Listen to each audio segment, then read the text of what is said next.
नमस्कार, जोहार। साधारणतया झारखंड में ज़मीनों के कई पारंपरिक प्रथाएं प्रचलित हैं। इसी में एक है भूइंहरी। ये सवाल बहुत जहन में उठता होगा कि भूइंहर कौन है, क्योंकि जो लोग भूइंहरी ज़मीन पर अधिकार रखते हैं वही भूइंहर कहलाते हैं। भूइंहर शब्द को छोटानागपुर काश्तकारी अधिनियम में परिभाषित नहीं किया गया है, बल्कि भूइंहरी भूमि के संबंध में कुछ प्रावधानों का समावेश किया गया है। श्री एस.सी. रॉय ने अपनी पुस्तक द उरांव ऑफ छोटानागपुर में भूइंहर शब्द को परिभाषित करने का प्रयास किया है।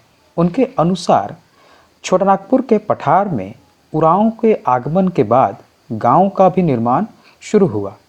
ये उरांव परिवार के लोग प्रारंभ में जंगलों को साफ कर खेती योग्य भूमि तैयार किए और साथ ही साथ रहने के लिए घरों का भी निर्माण किया।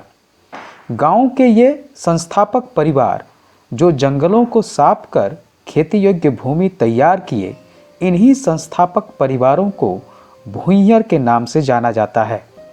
इनके द्वारा खेती योग्य तैयार किए गए भूमि को भूइंहरी भूमि कहते हैं। भूइंहरी भूमि सिमडेगा, गुमला, लोहरदगा, रांची एवं लातेहार जिला में उरांव समुदाय के बीच पाया जाता है।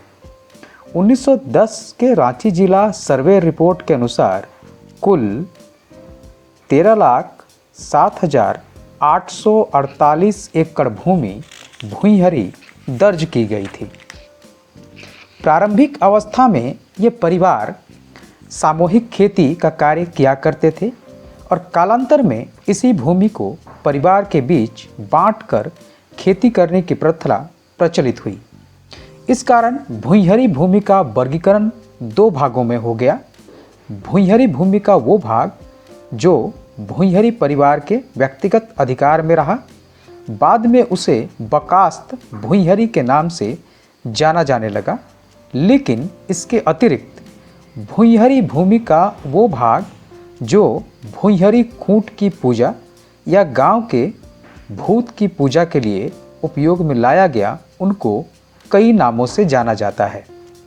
मिस्टर टेलर ने रांची जिला सर्वे रिपोर्ट 1935 में भूइंहरी भूमि को निम्न प्रकार से वर्गीकृत किया है: भूइंहरी पहनई, भूइंहरी महतवई, भूइंहरी डाली कटारी, भूइंहरी भूतखेता, भूइंहरी पनभरा, भूइंहरी मुंडई। अंग्रेजों के आने के बाद किसानों और जमींदारों के बीच मध्यवर्तियों की संख्या में काफ़ी वृद्धि हो गई। पुराने जमींदारों की जमींदारी सरकारी नीति के कारण नीलाम होने लगे और बाहर से आए लोग नए जमींदार के रूप में स्थापित होने लगे। चतरा में न्यायालय की स्थापना की गई जो आम लोगों की पहुंच से दूर था। इसी बीच नए आए लोगों ने यहाँ के सामाजिक और भूमि प्रथाओं का संरक्षण खत्म कर उस पर हस्तक्षेप करना शुरू कर दिया। Mister J.E. रीड ने final report of the survey and settlement operation in district of Ranchi 1902 से 1910 के पारा 80 में इसका उल्लेख करते हुए लिखा है कि चतरा न्यायालय रांची जिला के साधारण लोगों के लिए उतना ही दूर था जितना दिल्ली। नई जमींदारी के आगमन के कारण कई तरह की कठिनाइयां उत्पन्न होने लगी। अनुसूचित जनजातियों में उनके प्रति विद्रोह भाव बढ़ता गया। न्यायालय का दुरुपयोग कर परंपरागत रूप से स्थापित भू व्यवस्था में अत्यधिक हस्तक्षेप होने लगा। इस प्रकार भूइंहरी भूमि पर अतिक्रमण की संख्या बढ़ने लगी। अंततः कोल विद्रोह हुआ।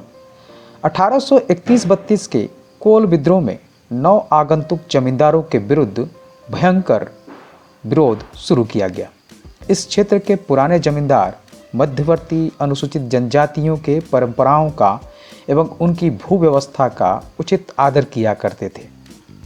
भूइंहरदारों को भी साधारण रैयत के रूप में समझा जाने लगा और उन पर भी लगान लगाने की प्रथा शुरू हो गई, जिसके परिणाम स्वरूप जमींदारों एवं भूइंहरदारों के बीच विवाद बढ़ रहा था। इन विवादों को सुलझाने के लिए एक्ट 11 ऑफ 1869 पास किया गया। इसे राखाल दास हल्दर सर्वे भी कहते हैं। इसे भुईंहरी सर्वे भी कहा जाता है। इसके अंतर्गत विशेष आयुक्त की नियुक्ति की गई जो राखाल दास हल्दर थे। उन्हें ये अधिकार दिया गया कि ये जमींदारों द्वारा धारित विशेष सुरक्षित भूमि एवं भूइंहरदारों की भूमि का सर्वे कर उन्हें अंकित करे। भुईंहरी भूमि के अंतर्गत उन्हें भूतखेता, डाली कटारी, पहनई एवं महत्वई भूमि को चिन्हित करते हुए एक रजिस्टर तैयार करने का अधिकार दिया गया। ये सर्वे 1 अप्रैल 1869 में बाबू रखाल दास हल्दर के देखरेख में आरंभ किया गया। यह सर्वे रांची जिला के 2482 गांव में की गई। इस सर्वे को भुईंहरी सर्वे या रखाल सर्वे के नाम से जाना जाता है। गुणवत्ता के दृष्टिकोण से यह सर्वे अत्यंत प्रभावी और सटीक था। इस सर्वे के अंतर्गत भुईंहरी शब्द को परिभाषित नहीं किया गया और इस सर्वे का विस्तार केवल उन्हीं क्षेत्रों में किया गया जहां संरक्षित जमींदार थे। मुंडारी खुटकट्टी क्षेत्रों में इसका विस्तार नहीं हो सका। इसके बावजूद भुईंहरी सर्वे का महत्व काफ़ी था, जिसके आधार पर भुईंहरी भूमि को चिन्हित किया गया और प्रत्येक भुईंहरी परिवार एवं उनके पारिवारिक संबंधों के आधार पर खूंट की संख्या भी अंकित की गई। 1902 से लेकर 1910 के बीच कैडस्ट्रल सर्वे में भुईंहरी भूमि का खेवट तैयार किया गया, जो 1869 के सर्वे के आधार पर तैयार किए गए रजिस्टर पर आधारित था। खेवट के तीसरे कॉलम में भुईंहरदारों के खूंट नंबर की प्रविष्टि की गई। रिविजनल सर्वे में भी इसी आधार पर भुईंहरी खेवट तैयार किया गया।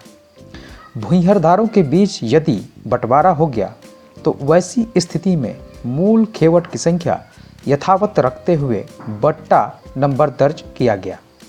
भुईंहरदारों को उस खेवट का अलग खतियान भी तैयार हुआ।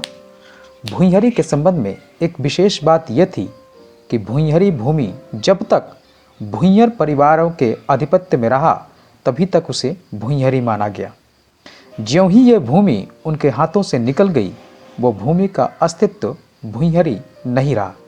उदाहरण स्वरूप, यदि कोई भुईंहरदार नाबालिग मर गया और उसके कोई नज़दीकी भैयाद भी नहीं रहे, तो वैसी स्थिति में भुईंहरी भूमि भूतपूर्व जमींदार के दखल कब्जे में चली आई और वो भूमि भुईंहरी न रहकर जमींदारों की बकास्त भूमि समझे जाने लगी। भुईंहरी भूमि के संबंध में कानूनी प्रावधान पिछले 2 सर्वे के दौरान ऐसा देखा गया कि भुईंहरी भूमि का अंतरण काफ़ी मात्रा में हुआ है। ऐसा अंतरण को 2 वर्गों में विभाजित किया जा सकता है। एक, भुईंहरी परिवार के दूसरे खूंट के भुईंहरी परिवार के बीच का अंतरण। दूसरा, भुईंहरी से गैर भुईंहरदारों के बीच का अंतरण। प्रारंभ में ऐसे दोनों ही अंतरण को गैर कानूनी घोषित किया गया, लेकिन रिविजनल सर्वे के दौरान अंतरण को वैध मानते हुए खेवट का निर्माण किया गया, जबकि दूसरे वर्ग के अंतरण को अवैध मानते हुए बेआमी बकब्जे की प्रविष्टि मंतव्य कॉलम में की गई थी। 1 जनवरी 1908 के पूर्व भुईंहरी भूमि के अंतरण पर किसी प्रकार का प्रतिबंध नहीं था। बाबू रखाल दास हल्दर के देखरेख में जो भुईंहरी रजिस्टर तैयार की गई थी, उसे एक्ट 11 ऑफ 1869 में मान्यता प्राप्त नहीं थी। न ही इस अधिनियम के अंतर्गत भुईंहरी शब्द को परिभाषित किया गया था। परिणाम स्वरूप 1869 से लेकर छोटानागपुर काश्तकारी अधिनियम के लागू होने के पूर्व तक भुईंहरी भूमि की नीलामी एवं खरीद बिक्री होती रही। पहली बार छोटानागपुर काश्तकारी अधिनियम 1908 की धारा 47 एवं 48 के अंतर्गत प्रतिबंधात्मक प्रावधान लाए गए। इन प्रावधानों के अंतर्गत किसी भी न्यायालय को ये अधिकार नहीं था कि भुईंहरी भूमि न्यायिक आदेश के आलोक में नीलाम की जा सके। 1908 के छोटानागपुर काश्तकारी अधिनियम की धारा 48B के अंतर्गत ये प्रावधान लाया गया था कि यदि भुईंहरी परिवार का कोई व्यक्ति भुईंहरी भूमि या उसके टुकड़े का अंतरण लीज द्वारा करता है या वैसे लीजदारी को भुईंहरी भूमि पर कायमी हक प्राप्त नहीं होगा। घरदामाद को भी भूइंहरी भूमि उत्तराधिकार प्राप्त नहीं हो सकता। भूइंहरी भूमि की एक विशेषता ये भी है कि उत्तराधिकार में हमेशा ही यह भूमि पुरुष उत्तराधिकार की ओर जाएगा। उरांव परंपरा के अनुसार ऐसी मान्यताओं का कारण यह है कि भूइंहरी खूंट में पड़ने वाले भूतों की पूजा केवल भूइंहर कूट के पुरुष ही कर सकते हैं।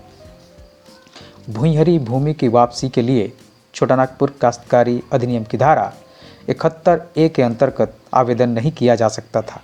इस कारण 1986 के संशोधन अधिनियम के अंतर्गत धारा 71A के अंतर्गत भूइंहरदारों को भी रैयत की श्रेणी में लाया गया, क्योंकि इसके पूर्व माननीय उच्च न्यायालय ने हरकसाव बनाम दुखन पहान के फैसले में यह निर्णय लिया है कि भूइंहरी भूमि के अवैध अंतरण पर छोटानागपुर काश्तकारी अधिनियम की धारा 48(4) के अंतर्गत ही कार्रवाई की जा सकती है, क्योंकि भूइंहरदार रैयत नहीं है और छोटानागपुर काश्तकारी अधिनियम की धारा 5 के अंतर्गत भूइंहरदारों को मध्यवर्ती या जागीर होल्डर की श्रेणी में रखा गया है, जबकि धारा 71A के अंतर्गत अनुसूचित जनजाति के रैयत के भूमि की भू वापसी का प्रावधान है।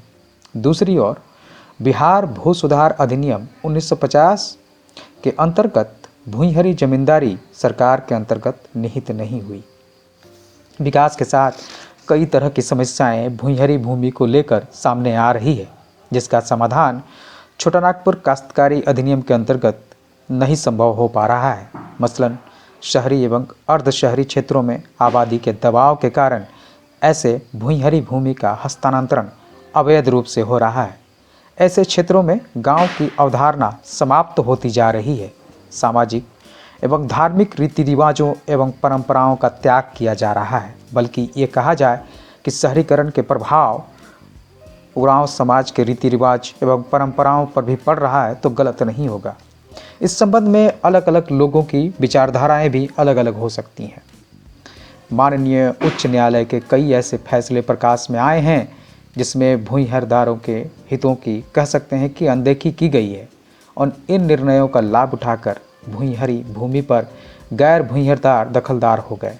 इस संबंध में छोटानागपुर काश्तकारी अधिनियम के अंतर्गत विशेष प्रावधान लाने की आवश्यकता है, जिससे ग्रामीण क्षेत्रों में भूइंहरी भूमि के स्थापित मूल्यों को संरक्षित किया जा सके। धन्यवाद।